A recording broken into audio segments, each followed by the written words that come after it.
निरंतर स्मरणीय पार ब्रह्म स्वरूप श्री सद्गुरुदेव भगवान संपूर्ण भूमंडल में विचरण करने वाले संत महापुरुष जन और यहाँ सत्संग प्रांगण में विराजमान नर व नारी के रूप में प्रभु जी के परम प्यारी भक्त,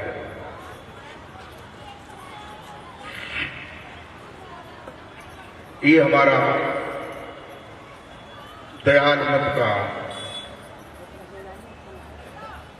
चतुर्थ दिवसीय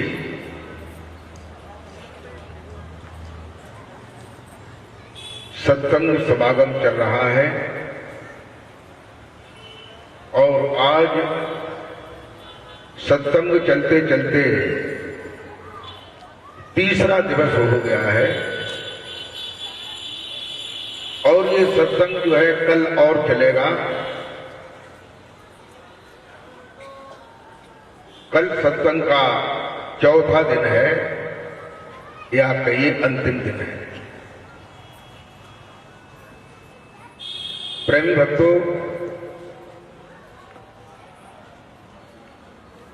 सत्संग ज्ञान और भक्ति का वो है अथाह अगाध दरिया है जिसमें अज्ञानी से अज्ञानी, पापी से पापी भी अगर स्नान करता है तो वह भव बंधनों से छूट करके मोक्ष मुक्ति को प्राप्त हो जाता है अगर स्नान करता है। और भला स्नान ही नहीं करता है तो कैसे भवबंधनों से छूट सकता है। प्रेमी भक्तों, बहुत से लोग तो ये कहने लगते हैं कि हमें भवबंधन से छूट करके क्या मतलब है, क्या करेंगे भवबंधन से छूट करके। तो प्रेमी भक्तों,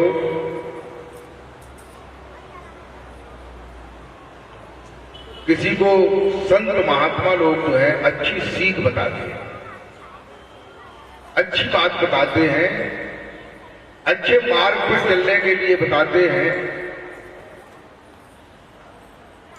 लेकिन लोगों को क्या पसंद है, क्या नहीं पसंद है, क्या आदमी चाहता है। कबीर साहब ने, एक साथी ने ये बताया था कि ये माया जो है बड़ी प्रबल है। माया के वशीभूत होकर के ही सारी दुनिया के जीव उस माया के सामने नाश रहे।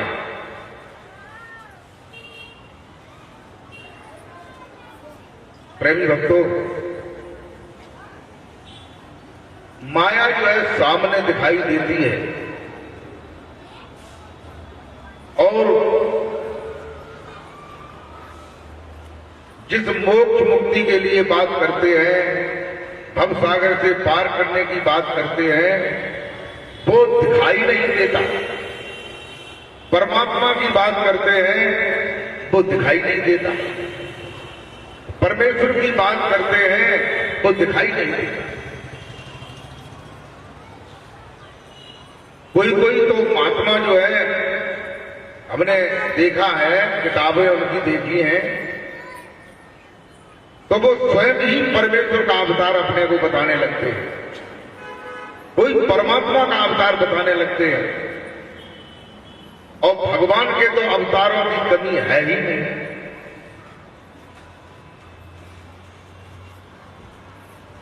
कबीर साहब ने कहा कि जगदीश एक है, जो भगवान विष्णु है वो एक है, वही जो भगवान विष्णु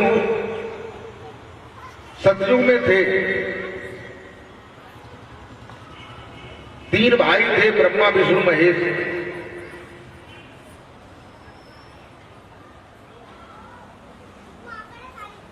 तो त्रेता में वही जो है विष्णु से राम बने,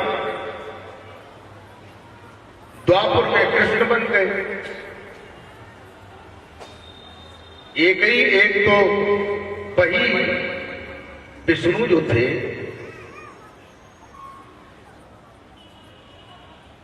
सतयुग में विष्णु रूप में थे। बताते हैं कि उनके 4 भुजाएं थी,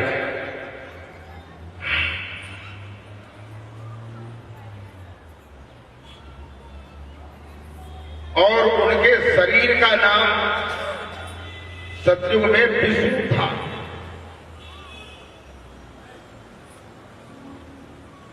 विष्णु शब्द भी 2 शब्दों से मिलकर के बनता है। एक शब्द है विश्व और दूसरा शब्द है अण। अण जो है कितना छोटा होता है, बहुत छोटा होता है। अब आप लोगों के पास जो है अणुमापी यंत्र तो है नहीं सब लोगों के पास। ये तो वैज्ञानिक लोगों के पास बड़ी बड़ी लैबों में होता है, लेकिन एक अनुमान बताया जाता है। वो अनुमान आप घर में भी बैठ करके जान सकते हैं। जैसे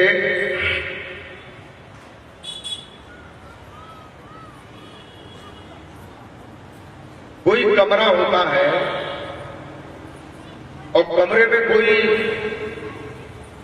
रोशनदान होता है, रोशनदान कहिए या जंगला कहिए, जैसे हवा आने के लिए या कमरे से बाहर जाने के लिए।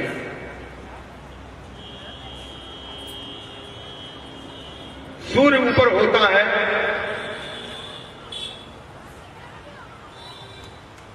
दोपहर होने वाली होती है या दोपहर ढल जाती है। सूर्य का लाइट उस जंगले से, उस सुराख से अंदर जाता है। जाता है कि नहीं जाता है? ये यंत्र तुम्हारे है पास में नहीं। लाइट अंदर जाता है तो लाइट जो है एक सीधी सी लाइट, एक गोल टाइप में या चौखुटी टाइप में, जैसा जंगला है जैसी उसमें से लाइट आ रही है, वैसी ही लाइट जो है हमें कमरे में दिखाई देती है। देती है कि नहीं? उसमें आप लोगों ने देखा होगा, उसमें बहुत छोटे छोटे बारीक कण उड़ते हुए इधर से उधर नजर आते हैं। उनको क्या कहते हैं? उनको कण कहते हैं, कण।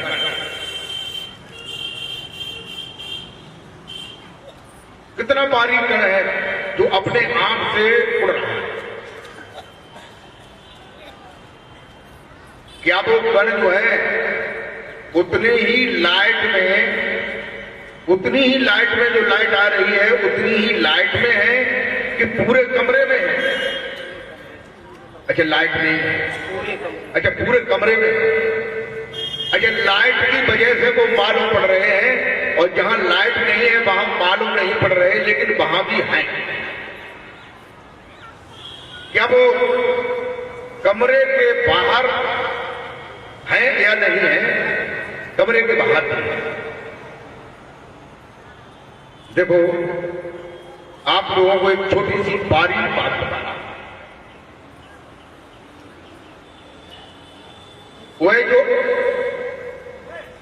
कण है, उस कण का 1000वां भाग अणु कहलाता है। उस कण का 1000वां भाग जो है अणु का माप रखता है। तो कितना छोटा हो गया? जब उसके 1000 टुकड़े कर दो, 1000वां भाग जो है एक अणु का माप है। और भगवान विष्णु का नाम है विश्व अणु। विश्व में भी जितने भी अणु हैं, सभी अणुओं में उसका जलवा है।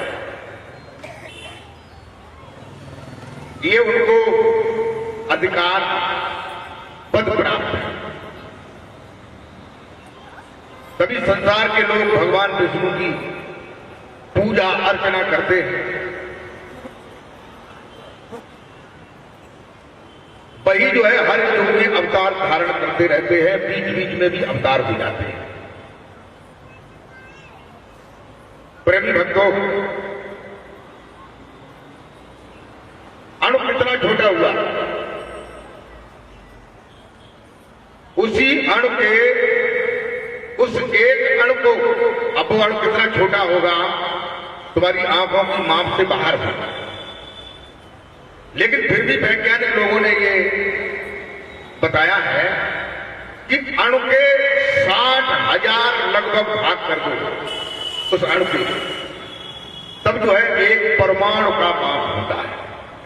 परमाणु, परमाणु जिसे कहते हैं, उस परमाणु में 3 चीजें हैं, इलेक्ट्रॉन, न्यूट्रॉन, प्रोटॉन।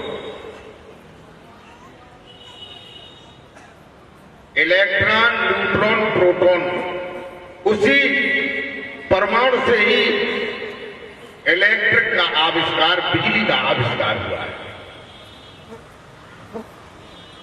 क्योंकि इलेक्ट्रॉन प्रोटॉन की ओर जाता है, प्रोटॉन न्यूट्रॉन की ओर जाता है, एक दूसरे से आकर्षित होकर के चक्र बन जाता है।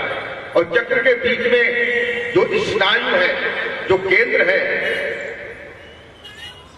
वहां पर जो है मोटर में शाफ्ट लगा दी जाती है, शाफ्ट घूमने लगती है, उसी में बील लगा दिया जाता है, कोई भी कार्य। प्रेमी भक्तों, ये इलेक्ट्रॉन, न्यूट्रॉन, प्रोटॉन ये क्या है? वैज्ञानिक तरीके से तो कहते हैं इलेक्ट्रॉन, न्यूट्रॉन, प्रोटॉन, लेकिन इनको कहिए सत, रज, तम, सतोगुण, रजोगुण, तमोगुण।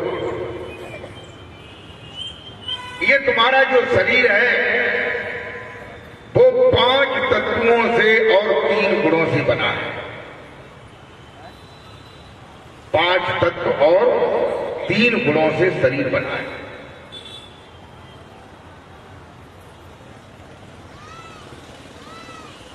ये 3 गुण कहिए, सतोगुण, रजोगुण, तमोगुण। अब जो है इनके देवता हैं, सत के देवता भगवान विष्णु हैं, रज के देवता ब्रह्मा जी हैं, तम के देवता भगवान शंकर हैं।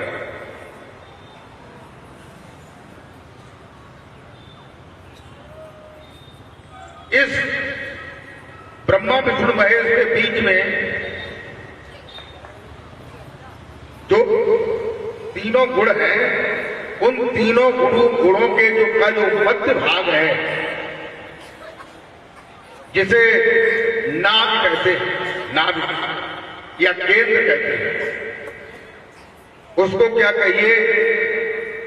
उसको कहिए अध्या महामाया। जो अध्या महामाया है, यानी आदि शक्ति, आदि शक्ति, जिस आदि शक्ति के अवतार जो है दुर्गा, काली, सरस्वती, रुद्राणी, यानी ये जो सभी देवियां हैं उसी आदि शक्ति की अवतार है।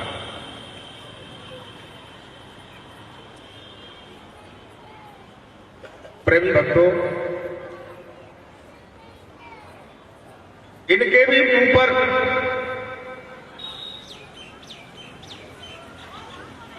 एक परम शक्तिवान पुरुष है।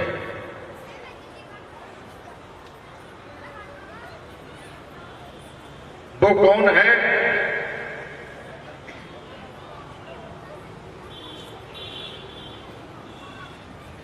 वही जो परम शक्तिवान पुरुष है उसको कहते हैं निरंजन।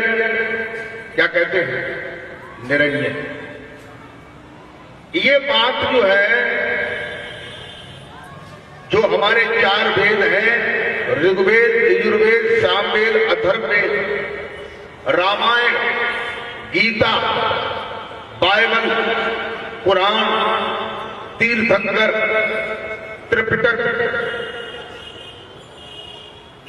इनमें जो है ब्रह्मा विष्णु महेश से ऊपर की बात जो है देखने को नहीं मिलती है। क्यों नहीं मिलती है? कि अगर ऊपर की बात जो है अगर मिलती है तो ये जीव जो है इन तत्वों से, गुणों से अलग हो करके उस परम परमेश्वर को जानने की कोशिश कर सकता है। इसलिए, लेकिन ये बात जो है छुपी हुई है, गुप्त है, गुह्यम है, ये राज छुपा है। संसार में कोई भी आदमी है या नारी है, वह ब्रह्मा विष्णु से, महेश से ऊपर विचार करने में असमर्थ, विचार लिखने में असमर्थ। क्यों? कि ये जो विचार है, विचार कहते हैं, विचार का मतलब है क्या है? विचार का मतलब बेचार कहते हैं। बेचार, बेचार, बेचार कौन से हैं? एक तो है मन,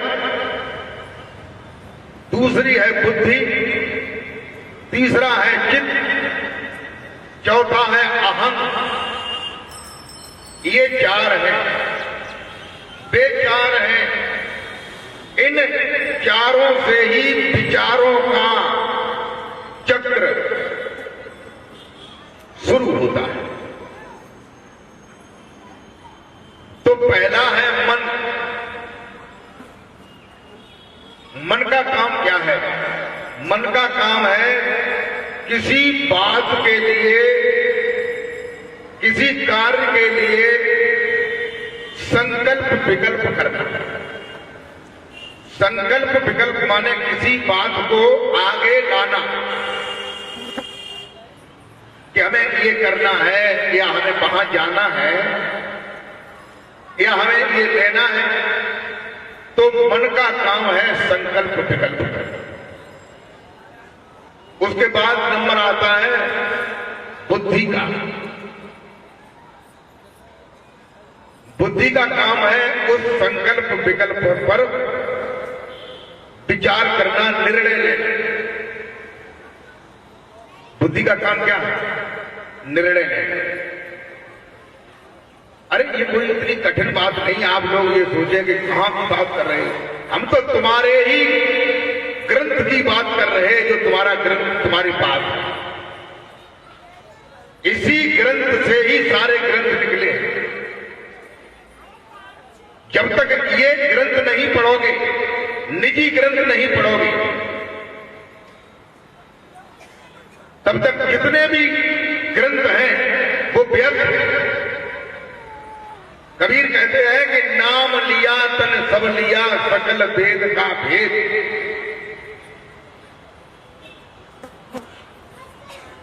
जिसने नाम को लिया है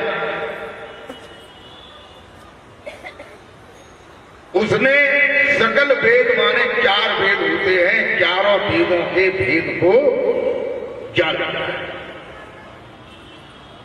इन 4 वेदों के अलावा एक और वेद है जो है मन बुद्धि चित्त अहं, इसके द्वारा अवतरित हुए। लेकिन जो पांचवा वेद है, ये चार वेद है, इनका नाम है ऋग्वेद, यजुर्वेद, सामवेद और अथर्व। ये हमारे पास लाइब्रेरी में रखे हैं श्री मलावल साहेब जनपद टीका। और जो पांचवा वेद है उसका नाम क्या है? पांचवा वेद का नाम सुना आप लोग? पांचवा वेद है स्वयं वेद। स्वयं वेद, स्व माने खुद, स्वयं माने भी खुद, जो स्वयं के द्वारा वेदा गया है, स्वयं के द्वारा। अब देखो, आप ये कहेंगे कि अभी आपने बताया था मन बुद्धि चित्त इनके द्वारा वेदा गया है और स्वयं के वेदा द्वारा वेदा गया है, तो ये अलग है। स्वयं कोई अलग है, मन बुद्धि चित्त अलग है। हाँ, अलग है। देखो, मन जो है वो तुम्हारा है कि नहीं? मन तुम्हारे पास है, पास है तुम्हारे। देखो कितनी आश्चर्य की बात है कि मन हमारे पास है। ये कोई ऐसा सत्संग नहीं आपके समझ में नहीं आएगा, ये खूब समझ में आएगा अगर समझो तो। और इसको ही समझ लिया तो सब समझ में आ जाएगा। मन तुम्हारे पास है, मन तुम्हारा है कि नहीं? लेकिन मन आप लोगों ने देखा? बताओ। देखो कितनी आश्चर्य की बात है कि मन तुम्हारे पास है, तुम्हारे अंदर है, सब कुछ सही काम करते हैं, लेकिन आज दिन तक मन को लोगों ने नहीं देखा।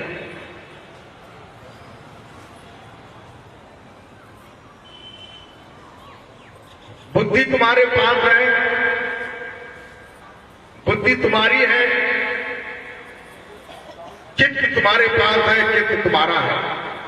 अहं प्रेरणा देने वाला तुम्हारे पास है, तुम्हारा। शरीर तुम्हारा है। बताइए, शरीर तुम्हारा है कि नहीं? अब ये बताइए कि तुम शरीर हो, फिर आप ये कहेंगे शरीर नहीं। शरीर हमारा है, लेकिन मैं शरीर नहीं। मन हमारा है, लेकिन हम मन नहीं। बुद्धि हमारी है, लेकिन हम बुद्धि नहीं है। चित्त जो है हमारा है, लेकिन हम चित्त नहीं। अहं हमारे पास है, लेकिन हम अहं नहीं। प्रेमी भक्तों, अब ये बताइए, ये मन तुम्हारा है, बुद्धि तुम्हारी है, चित्त तुम्हारा है, अहं तुम्हारा है, शरीर तुम्हारा है, तुम कौन हो? आप कौन हैं? स्वयं कौन हो? यही जानना है। स्वयं के द्वारा जो भेदा गया है, भेद निकाला गया है, वही सुषम वेद है, वही पांचवा वेद है। उसमें ही ये भेद लिखा है जो ब्रह्मा विष्णु महेश से ऊपर का भेद है। क्योंकि ये ब्रह्मा विष्णु महेश तीन गुण है, सत्वगुण, रजोगुण, तमोगुण। और इनकी माता जो है वो गुणातीत है, तीनों गुणों से अतीत है, अलग है, परे है, परम सत्य है। उसी परम शक्ति से ही ये शक्ति को प्राप्त कर रहे हैं, पावर को प्राप्त। लेकिन जो परम सत्य है वो भी किसी से पावर को प्राप्त कर रही है, उसे ही निरंजन कहते हैं, काल भगवान कहते हैं, ईश्वर कहते हैं। अलग अलग नामों से संबोधन किया जाता है। जब ब्रह्मा विष्णु महेश नहीं थे तब निरंजन साहब आकार में थे, जिनका आकार जो है सुषम वेद में बताया जाता है कि वो 49 करोड़ योजन उनकी ऊंचाई थी और एक योजन 4 कोस का होता है और एक कोस में 3 किलोमीटर होते हैं और 1 किलोमीटर में 1000 मीटर होते हैं। तो देखो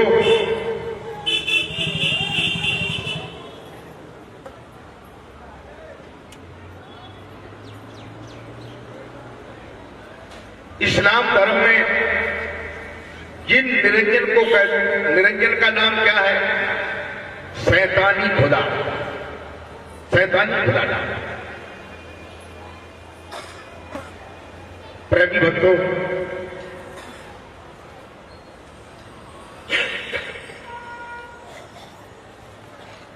संतों ने बताया है कि ईश्वरा सर्वभूता नाम हृदय से दृष्टि अर्जुन ब्रह्म ज्ञान अंतर्दान सर्वभूता निभाया। ईश्वरा सर्वभूता नाम, वही ईश्वर वही निरंजन, उसी निरंजन का ब्रह्मा विष्णु महेश जो है भजन करते हैं, नाम का स्मरण करते हैं। बताइए, आप लोगों ने देखा होगा भगवान शंकर को देखा? अगर भगवान ही परमेश्वर है, भगवान ही परमात्मा है, भगवान ही परम शक्तिमान है, भगवान ही आदि पुरुष है, भगवान के सिवा कुछ नहीं है, तो भगवान शंकर को भजन ध्यान करने की क्या आवश्यकता है? कोई आवश्यकता है? कोई आवश्यकता नहीं। लेकिन उनकी मूर्ति देखें, उनका चित्र देखें, अधिकांश भगवान शंकर जो है ध्यान मुद्रा में रहते हैं, उन्हीं निरंजन का ध्यान करते हैं, उन्हीं के नाम का स्मरण करते हैं। प्रेमी भक्तों,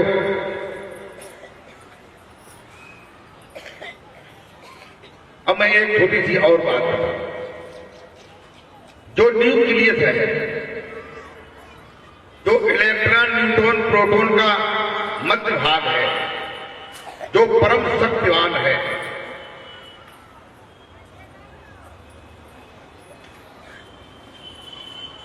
वह जो न्यूक्लियस है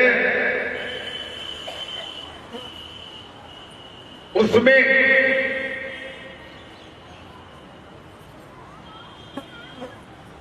सतारूपा विद्या विद्यते 100 विभू निवास करते हैं। क्या करते हैं? 100 विभू निवास करते हैं। विभम या विभू, विभू क्या होता है? विभू एक उस परमात्मा का जिंदा चैतन्य शुद्ध शाश्वत स्वरूप है।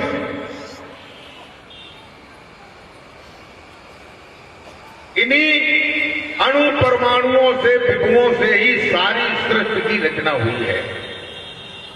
ये जल, वही विभु जो है जल के रूप में, अगर ठोस है तो ठोस के रूप में, जैसे मिट्टी है, पत्थर है, ईंट है, जो भी ठोस है उसके रूप में वही है, द्रव्य के रूप में वही है।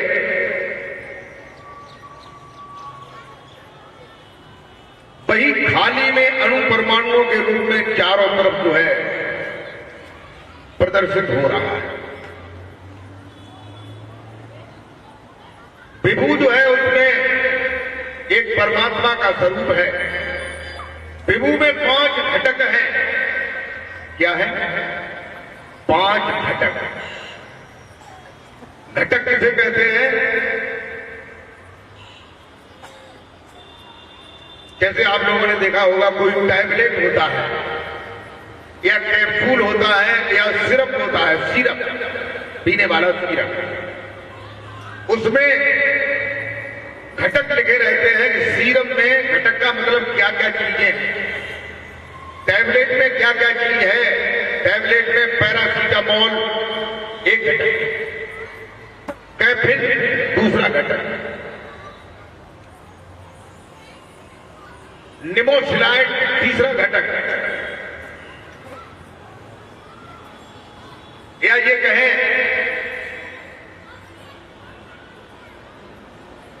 एनालसिड चौथा घटक। इन 4 घटकों से मिलकर के टैबलेट बना है जो बुखार में दर्द में काम करता है। घटक मतलब जो है 4 चीजें उसमें। ऐसे ही जो विभू है उसमें 5 घटक हैं। हमारी बात आप लोगों को समझ में आ रही कि नहीं? लोग नहीं बोल रहे हैं, सिर नहीं हिला रहे, ये नहीं पता चल रहा है कि समझ में आ रहा कि नहीं आ रहा। आप लोगों के समझ में आ रही बात नहीं आ रही, थोड़ी थोड़ी आ रही, बारीक बात है। देखो अगर आप बारीक बात को समझ लेंगे तो आपको मोटी बात तो समझ में आ जाएगी। मोटी बात क्या है? मोटी बात है कि महाराज दशरथ से कैकेयी ने 2 वरदान मांगे। समझ में आ रहा है कि नहीं आ रहा? सब लोग जोर से रहलाने लगे। एक से राम को 14 वर्ष का वनवास और दूसरे वरदान में भरत को राजगद्दी, अपने पुत्र को राजगद्दी। फिर राम तैयार हुए बन जाने को। सीता ने कहा मैं भी चलूंगी साथ में, आप मेरे पति हैं, पत्नी को पति के साथ रहना चाहिए। पत्नी को अर्धांगिनी कहते हैं, इसलिए मैं तुम्हारे साथ चलूंगी, सेवा करूंगी। मेरा वनवास नहीं हुआ है लेकिन मेरे स्वामी का वनवास है तो मेरा भी वनवास। लक्ष्मण जो है छोटे भाई थे, लक्ष्मण ने कहा भैया हम भी चलेंगे। उन्होंने कहा नहीं, तुम चलोगे, देखो तुम्हारी पत्नी है उर्मिला, उससे पूछो, तुम्हारी मां है, अपनी मां से पूछो। तो उन्होंने मां से पूछा, उन्होंने कहा कोई बात नहीं, राम तेरे भाई हैं, बड़े पिता तुल्य हैं, तुम्हारी इच्छा है तो मेरी तो आज्ञा है, लेकिन तू अपनी पत्नी को पूछ। उर्मिला से पूछा, उर्मिला ने कहा ठीक है, तुम अपने बड़े भाई को पिता और बड़ी भाई भाभी को मां के तुल्य माना जाता है और तुम्हारी यही इच्छा है तो कोई बात नहीं, साथ में जाओ, लेकिन उनकी सेवा करो। तीनों लोग चल देते हैं, गंगा नदी को पार करते हैं केवट के द्वारा। ये मोटी बात बता रहा, ये बात खूब समझ में आती है।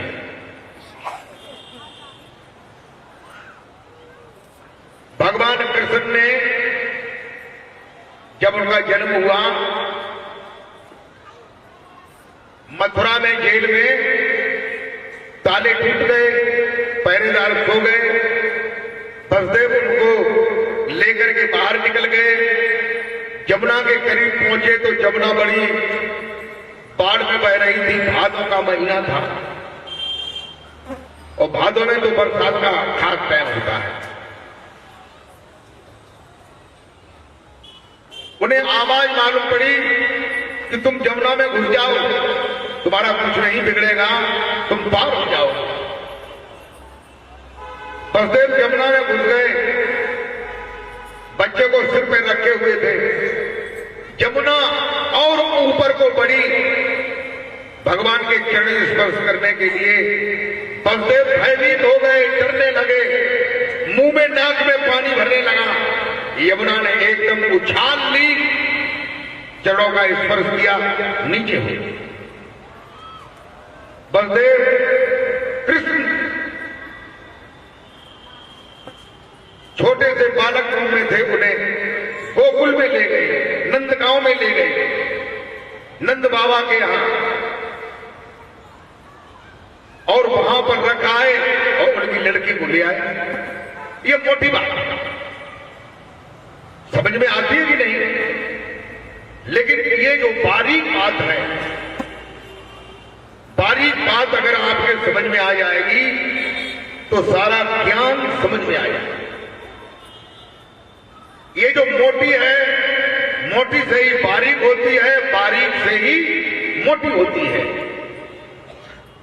जैसे देखो,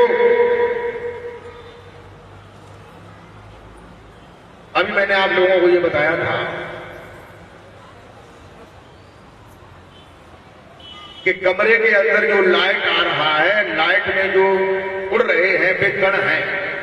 बताया था कि कण है।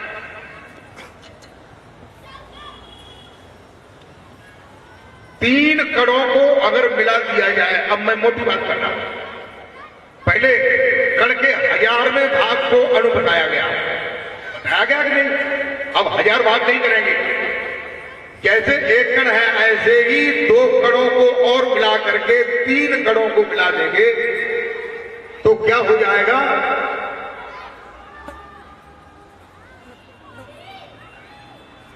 त्रिसरण। त्रिसरण हो जाएगा। त्र माने तीनों कणों का एक मिला हुआ भाग। ऐसे ही 3 त्रिसरणों को मिला देते हैं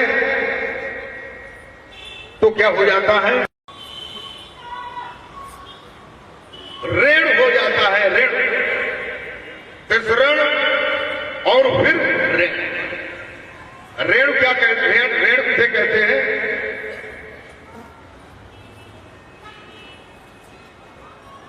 गंगा जी की रेणुका अचल अछावे छाए। यानी गंगा के किनारे आप जाएंगे तो गंगा के जो रेणु है, यानी जो बालू के कण है, उन्हीं से गंगा बिछी हुई है, ओढ़े हुए हैं।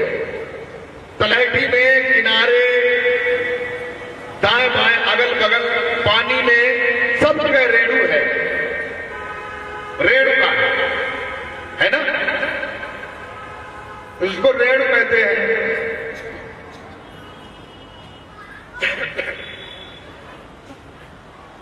वह रेणु जो है किन्हीं केमिकलों से, जैसे हम अपने मकान में दीवारें बना करके लेंटर डालते हैं, सरिया बिछा देते हैं, फिर गिट्टी, बदरपुर, सीमेंट, इन तीनों चीजों को मिला देते हैं और चौथी चीज क्या मिलाते हैं? पानी को मिलाते हैं। पानी को मिलाने के बाद कुछ देर बाद में घोल बन जाता है। उस घोल को छत पर डालते हैं। 3 घंटे में वो घोल जो है, तीनों चारों चीजें जो है अपने आप उसमें सेट होने लगती हैं और 24 घंटे बाद काफी कठोरता हो जाती है और 10 दिन के बाद बिल्कुल पत्थर की तरह हो जाता है कि नहीं? ऐसे ही वही रेणु मिलकर के पत्थर बन जाता है। पत्थर बनता है कि नहीं? लाल पत्थर, काला पत्थर, श्वेत पत्थर। उसी पत्थरों को छांट करके पट्टियां बन जाती हैं, पाटे बन जाते हैं उसके, जो मकान में फर्श में बिछाते हैं, दीवारों पे लगाते हैं। लगाते कि नहीं?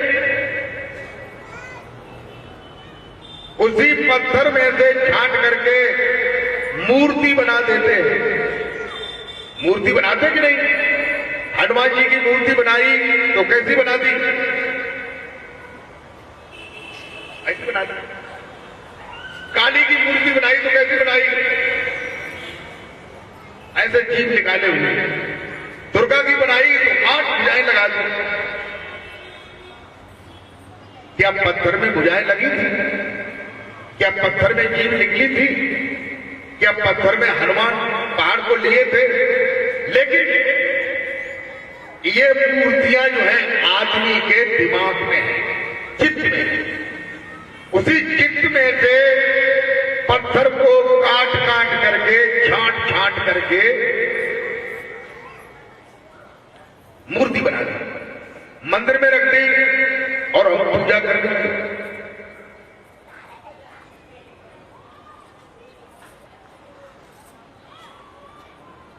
कबीर साहब कहते हैं कि पाथर पूजे हर मिले तो पूजे हम पहाड़, और नाए तो घर की चकिया भली जो पी सिखाए संसार। और कबीर साहब ने कहा, कबीर की तरह कहने वाला संसार में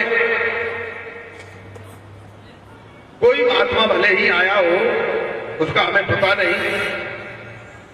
आप लोगों को पता हो तो बताना फिर, लेकिन कबीर का हमें पता है। कबीर ने कहा, पत्थर पूजे सिर्रिया, सिर्री माने पागल। पत्थर पूजे सिर्रिया कर जोरे टिकिया, कर जोरे माने हाथ जोरे और सामने टिकिया कि भगवान हमें ये दे दो, हमारा ये काम कर दो। और सार शब्द जाने बिना बांधे जमपुर जा। जो परमेश्वर का सच्चा नाम है, उस नाम के बिना मूर्ति पूजा करने से यमराज तुम्हें छोड़ देगा। जब तुम्हारी मृत्यु होगी तब तुम्हें लेने कौन आएगा? यमराज आएगा। देखो, अब दूसरी बात मैं कहता हूं,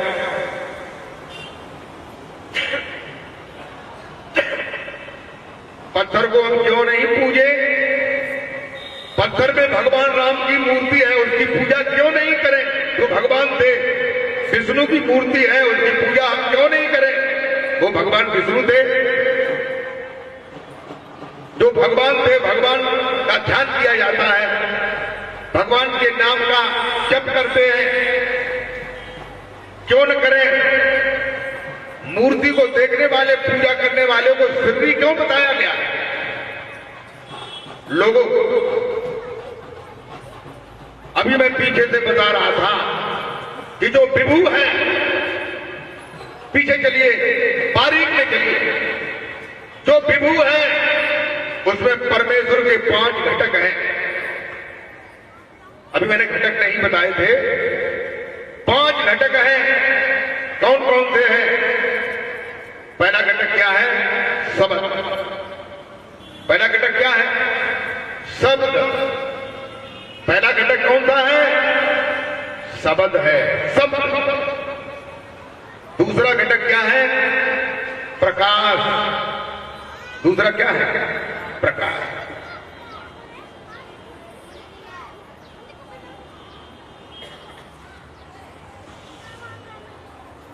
प्रेमी भक्तों,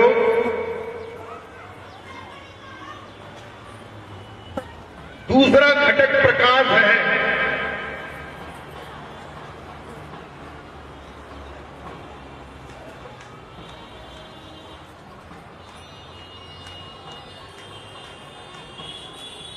नानक जी कहते हैं, ऐसा चांदा ऊँघवे सूरज चढ़े हजार, ऐदा चांदन होम दिया गुरबिन घोर अंधार। ऐसा चांदा ऊँघवे, यानी आकाश में ऐसा प्रकाश होवे। कैसा प्रकाश? गीता अध्याय के 11वें अध्याय के 12वें श्लोक में बताया, सहस्त्र भानुमा, यानी 1000 सूर्य एक बार आकाश 1000 सूर्य। अरे भाई, एक सूर्य का तो प्रकाश जो है जेठ के महीने में तिलमिला देता है, आंखों को, चमड़ी को जो है गर्म कर देता है, छाया ढूंढने लगते हैं। और 1000 सूर्य एक साथ उदय हो जाए, कितना प्रकाश होगा, कितना होगा, बहुत प्रकाश।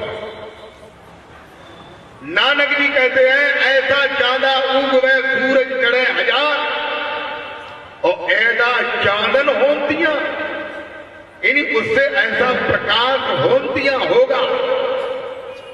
गुरु बिन घोर अंधार, ऐसा प्रकाश है, लेकिन बिना गुरु के अंधकार है, दिखाई नहीं देता है। अब ऐसे गुरु हमें कहां मिले? 5-5 करोड़ जिनके भगत हैं, 7-7 करोड़ भगत हैं, बेगुरु पकड़े जा रहे हैं, जेल में पहुंच रहे हैं, जेल की दाल खा रहे हैं।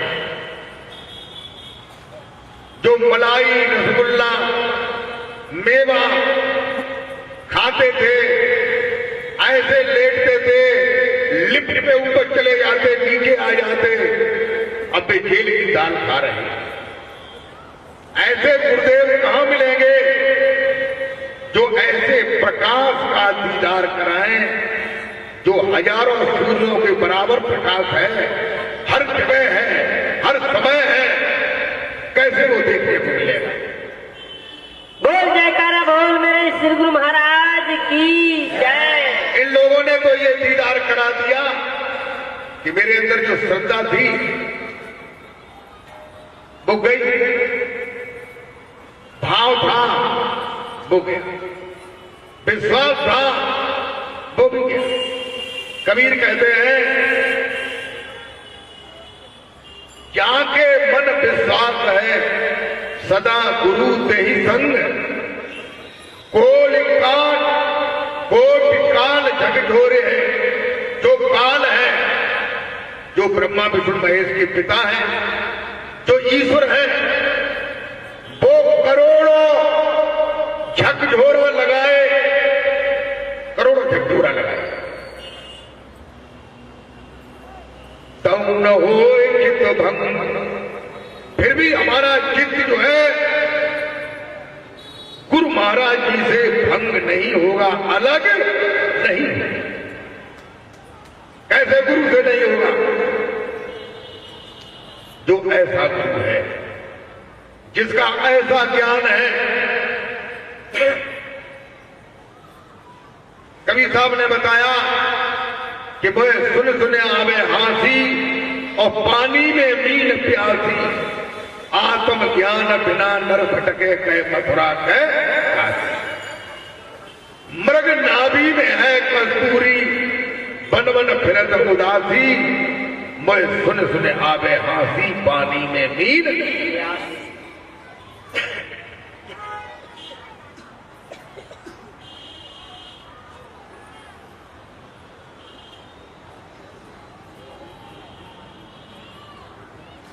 कबीर कहते हैं, कस्तूरी कुंडल बसे मृग ढूंढे बनमाए। एक कस्तूरी होती है जो हिरण की नाभि में जिसका जन्म होता है। कहां जन्म होता है? हिरण की नाभि में। जब हिरण जवानी पे आ जाता है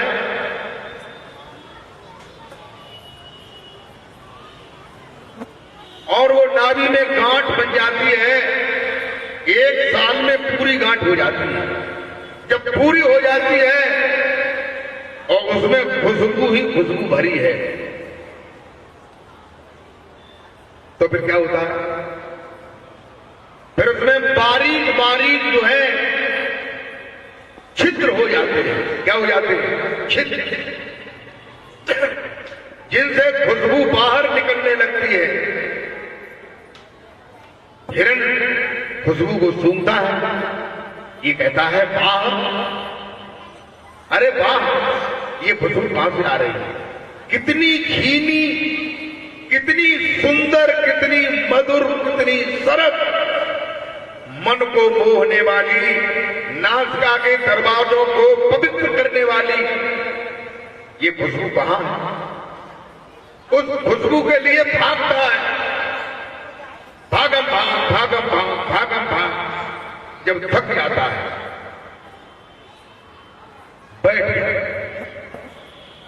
देखो आप लोगों ने देखा होगा जो भी जानवर होते हैं वे कुंडली मार करके अधिकांश बैठा करते हैं। कुंडली मार यानी जब बैठते हैं तो अपने मुख को पीछे के हिस्सा में करके कर लेते हैं, विश्राम करते हैं। भैंस है, गाय है, हिरण है, कुत्ता है, बिल्ली है, कोई भी है, कुंडली मार के बैठते हैं जब लंबे विश्राम के लिए। तो जब हिरण का मुख और मुख में लगी हुई नासिका जब पीछे के भाग में जाएगी और वही नाभि है, वही नाभि में कस्तूरी की गांठ है और उसमें छिद्र हो गए हैं, उसी से खुशबू आ रही है। एकदम खुशबू के नजदीक और पहुंचने से फड़फड़ा करके वो उठता है, ये खुशबू है कहां? फिर भागने लगता है, भागते भागते भागते भागते भागते भागते शिथिल हो जाता है, थक जाता है, गिर पड़ता है, कुंडली मार के विश्राम करता है। कबीर कहते हैं कस्तूरी कुंडल बसे और मृग ढूंढे पदमाए, मृग ढूंढे बनमाए। ऐसे ही घट घट राम है दुनिया जानत ना। ऐसे ही जिस राम को, जिस राम की मूर्ति को तुम मंदिर में देखने जाते हो, कृष्ण की मूर्ति को मंदिर में देखने जाते हो, हनुमान की मूर्ति को मंदिर में देखने जाते हो, कबीर कहते हैं ऐसे ही घट घट राम है। राम जो है तुम्हारे घट में है, शरीर के अंदर है, तुम नहीं जानते हो।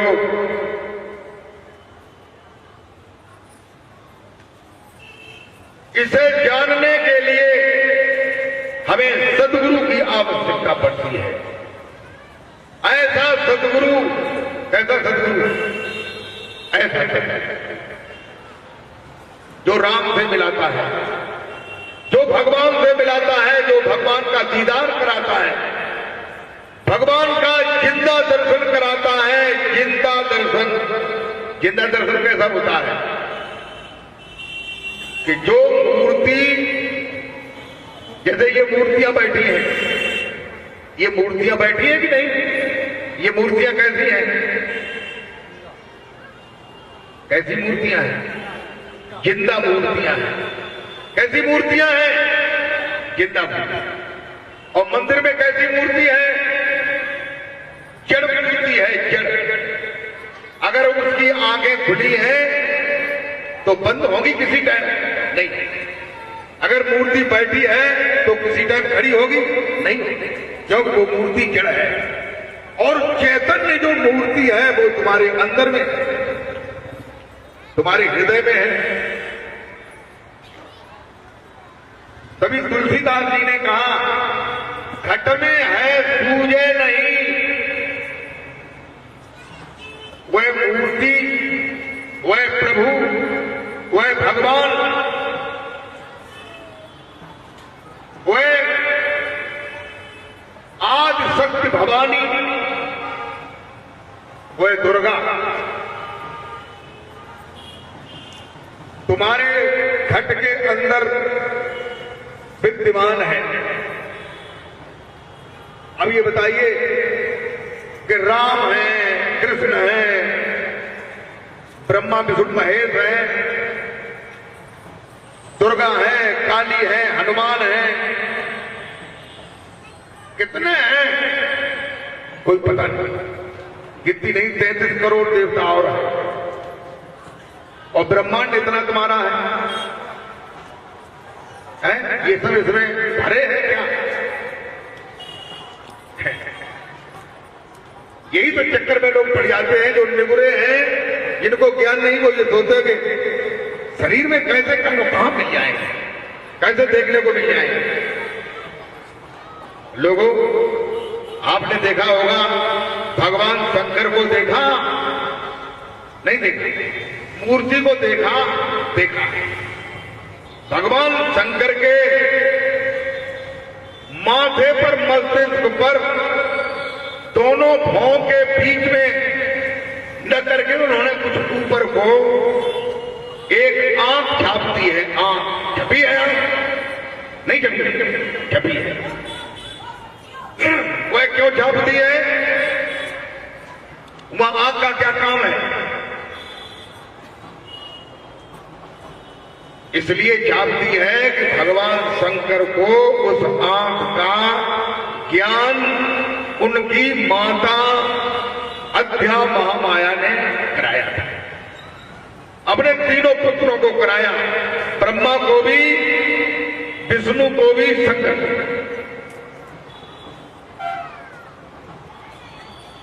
उस आंख को खोला और खोल करके अब बताइए, शंकर जी का दर्शन करेंगे, ब्रह्मा विष्णु का करेंगे, ये तो उनके भाई हैं। किसका करेंगे, किसका दर्शन कर रहे हैं? अपने पिता ज्योत निरंजन, अलख निरंजन, काल निरंजन, उस ईश्वर का दर्शन अपने अंदर में कर रहे हैं। प्रेम भक्तों,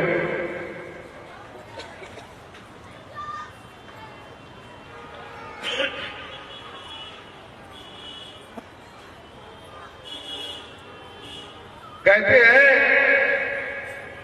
तुम्हारे अंदर में, ऐसे देखो आंखें बंद की हमने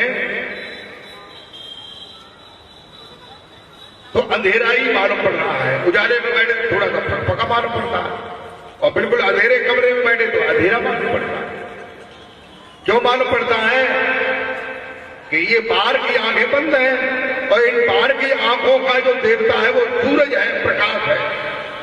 प्रकाश नहीं होगा तो ये आंखें किसी भी दृश्य को देखने में समर्थ नहीं हो सकती।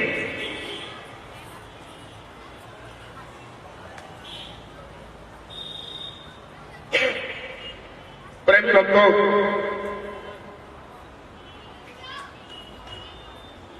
जब ऐसा सद्गुरु मिलता है जो अंदर की आंख को खोल देता है, तब क्या होता है?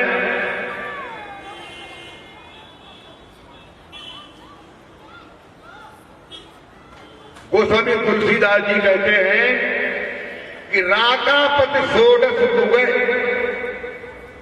तारागण समुदाय, राकापति षोडश दुगे तारागण समुदाय, सकल ग्रहण दिवनाइए, रवि बिन नयन क्या। कहते हैं, राकापत कहते हैं जो रात्रि का स्वामी है, चंद्रमा। षोडश माने 16 कलाओं से उदय होता है, यानी पूर्णमासी के दिन पूरी तरह से उदय हो। राकापत षोडश उगे, तारागण समुदाय, और अंतरिक्ष में जितने भी तारे हैं वे सब उदय हो जाएं और प्रकाश करने लगे। सकल ग्रहण से बनाइए, जितने भी बड़े बड़े ग्रह हैं, जैसे पृथ्वी है ऐसे ही अंतरिक्ष में बहुत से ग्रह हैं, जैसे बुध है, बृहस्पति है, और ये बृहस्पति तो पृथ्वी से 11 गुना बड़ा है। पृथ्वी से कितना बड़ा है? 11 शुक्र, शनि, बहुत से अनगिन ग्रह उपग्रह अंतरिक्ष में विद्यमान है। तुलसीदास जी कहते हैं सकल ग्रहण दिवलाइए। दिवलाइए का मतलब यानी दीपक की तरह प्रकाश करने लगे। दिवलाइए का अर्थ यानी सभी तारे, सभी ग्रह उपग्रह दीपक की तरह उजाला करने लगे और चंद्रमा जो है पूर्णमासी को लेकर के पूरी तरह से चांदनी करने लगी। राकापति षोडश तुगे तारा गण समुदाय सकल ग्रहण दिवलाए रवि बिन रैन न क्या। जब तक रवि माने सूरज नहीं निकलेगा रात्रि का अंधकार खत्म नहीं है। जब तक हमें सच्चा सतगुरु नहीं मिलेगा, ऐसे नकली सतगुरु, ऐसे ढोंगी पाखंडी सतगुरु मिलेंगे जिन्होंने जीवों को बांध करके अज्ञान के रास्ते में तंत्र मंत्रों का ज्ञान दे करके लोगों को गुम कर दिया है, गुमराह कर दिया है। ऐसे लोग जो है इन्हें यमराज भी नहीं छोड़ सकता है। और ये उस परमात्मा के लोक में कैसे जा सकते हैं? ये यमलोक में ही जाएंगे, क्योंकि जिनको उस सत्य का ज्ञान नहीं है, जो असत्य में डूबे हुए हैं और जीव को भी डुबा रहे हैं। प्रेमी भक्तों,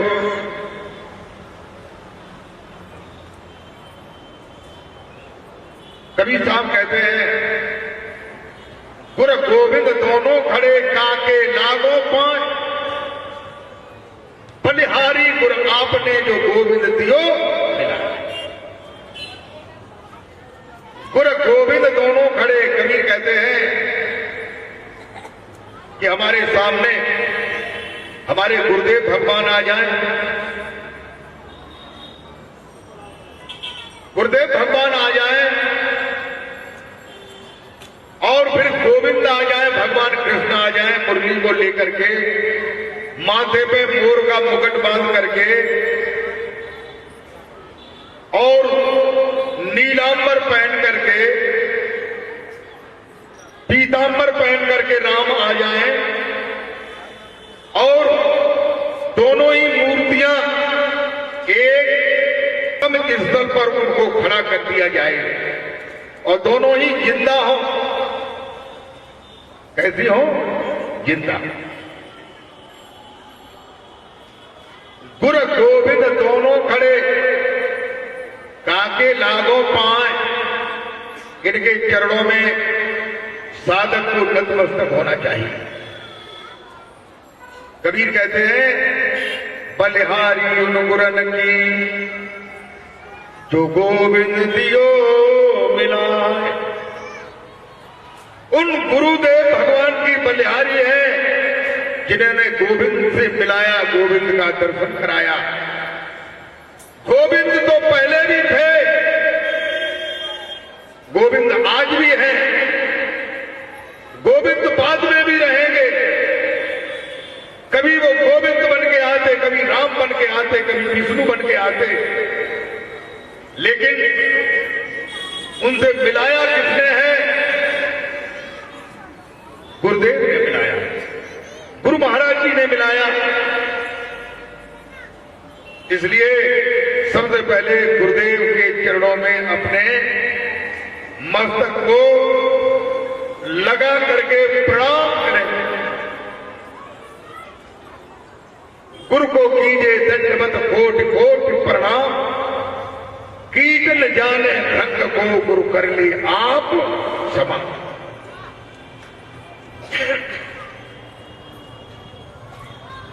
गुरुदेव को ऐसे ही प्रणाम नहीं करेंगे,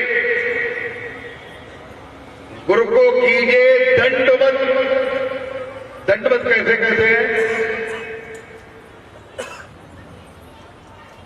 डंडे को अगर हम जमीन पे छोड़ दें तो डंडा का एक सिरा और दूसरा सिरा, दोनों ही सिरे के बीच में जितना भी भाग है वह सारा भाग जो है जमीन से स्पर्श करता है। दंडवत का मतलब क्या है? ऐसे ही हम गुरुदेव भगवान के चरणों में डंडे की तरह, मेरे पैर भी जमीन में लगे, मेरा घुटने भी लगे, मेरी कमर भी लगी, मेरा वक्षस्थल भी लगा, मेरे हाथ भी लगे, मेरा सर भी लगा। गुरु को कीजिए दंडवत कोटि कोटि प्रणाम। करोड़ों बार हाथ जोड़ करके जो प्रणाम किया जाता है वो एक बार दंडवत प्रणाम करने के बराबर भी नहीं हो पाता। जो श्रद्धा, जो भाव दंड प्रणाम में होता है, भाव सहित होता है, उसकी कितनी बड़ी महिमा है। बोल जयकारा बोल मेरे श्री गुरु महाराज की जय। कहते हैं कीट न जाने भृंग को गुरु कर ले आप समान।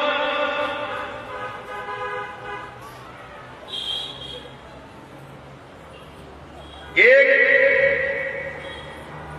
भृंगी नाम का कीड़ा होता है। भृंगी नाम का कीड़ा आप लोगों ने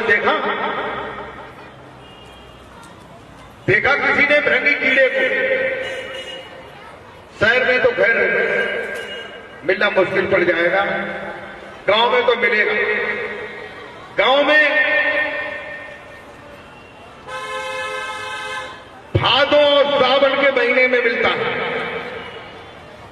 पैसे रहता तो हमेशा है। लोग जो है भृंगी को क्या समझते हैं? जो एक लखारी नाम का कीड़ा होता है, लखारी,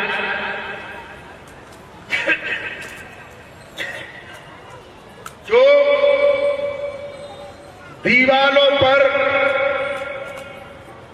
दीवालों की मोड़ पर मिट्टी की बम्बी बनाता है। उस लखारी को ही लोग जो है भृंगी समझ लेते हैं। कैसे समझ लेते हैं? कि लखारी जो है उसमें बम्बी बना करके उसमें अंडे रखता है। अंडे जब फूट जाते हैं, बच्चे होते हैं, फिर बच्चे खाने को दौड़ते हैं, तो लखारी बाहर से झींगुर को या रेंगने वाले किसी कीड़े को पकड़ करके अपने बम्बी में ले जाकर के बच्चों के सामने उपस्थित कर देता है, कई टुकड़े कर देता है। बच्चे खा करके संतुष्ट हो जाते हैं। रोजाना यही करता है। तो कहते कीट न जाने भृंग को गुरु कर ले आप समान।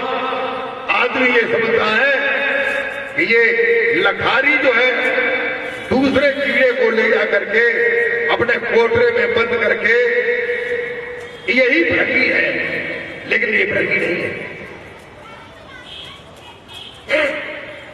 भृंगी जो है जमीन के अंदर बम्बी करता है, जमीन के अंदर खड़ी बम्बी करता है, उसमें कई सूरा कर देता है, इधर इधर इधर इधर इधर, बीच में एक सेंटर होता है।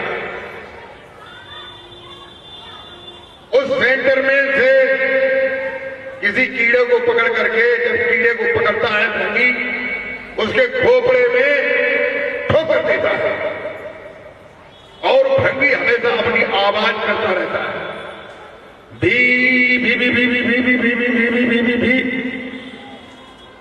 आवाज करते ही ठोकर मारता है। कीड़ा बेहोश हो जाता है। किस चीज को लेके बेहोश होता है? किसको लेके होता है? भृंगी के रूप को, भृंगी की आवाज को। रूप चित्त में होता है, आवाज कान में होती है। उसको बम्बी में बंद कर देता है, सभी पंक्तियों में बंद करके सेंटर पे बैठ करके फिर वो करता है, क्या करता है? वही करता है, भी भी भी भी भी भी भी भी भी भी भी भी भी भी भी। तो जब कीड़ा अंदर में धीरे धीरे होश में आता है, दरवाजे को वो मिट्टी से बंद कर देता है, बीच में एक छोटा सा सूरा कर देता है श्वास लेने के लिए। कीड़े को कोई नहीं दिखाई देता है, न अपना शरीर दिखाई देता है, केवल उसके चित्त में भृंगी का रूप होता है, भृंगी का शब्द होता है। धीरे धीरे कुछ समय बाद क्या होता है, उसका ऊपर का जो प्यूपा है, जो शरीर है, जो स्थूल है, वो कैसा होता है? मृतक हो जाता है। और उसके अंदर में उसके शरीर के अंदर में एक नया प्यूपा जन्म लेता है। प्यूपा क्या होता है? जैसे मूंगफली का दाना होता है, उसके अंदर ऊपर लाल कवर चढ़ा होता है, ऐसे ही प्यूपा जन्म लेता है। फिर वो प्यूपा आगे चल करके बढ़ता है, उसमें जान होती है।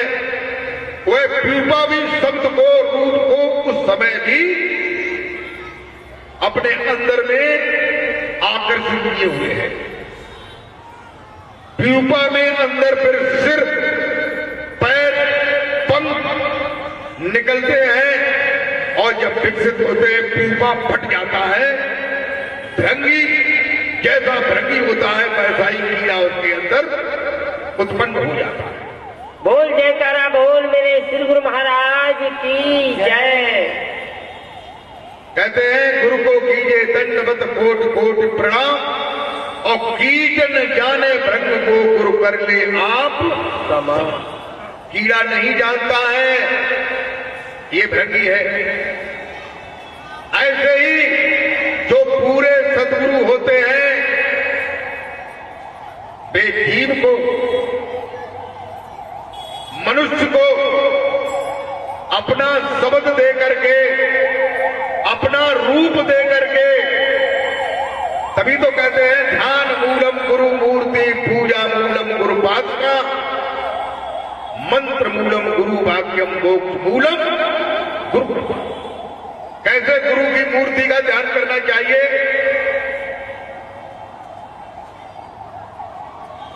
क्या ऐसे गुरु की मूर्ति का ध्यान करना चाहिए जो जेल में पकड़ करके बंद कर दिए गए? बताइए, उनसे तुम्हारा रूप बदलेगा और बदल करके क्या होगा कि तुम भी फिर जेल में जाओगे, बेई गुण लक्षण तुम्हारे अंदर पैदा होंगे कि नहीं? इसलिए सच्चे गुरु की जो सच्चा पाक गुरु है, मार्गदर्शक है, जो कीड़े को भृंगी की तरह अपने जैसा बनाने में समर्थ है, जिसका ध्यान करने से अंदर का दरवाजा खुल जाता है, अंदर की आंख खुल जाती है, अंदर प्रकाश हो जाता है, अंदर में प्रभु का दर्शन होता है। ऐसे गुरु की मूर्ति का ध्यान किया जाता है, ध्यान करना चाहिए। बोल जयकारा बोल मेरे श्री गुरु महाराज की जय। गीता में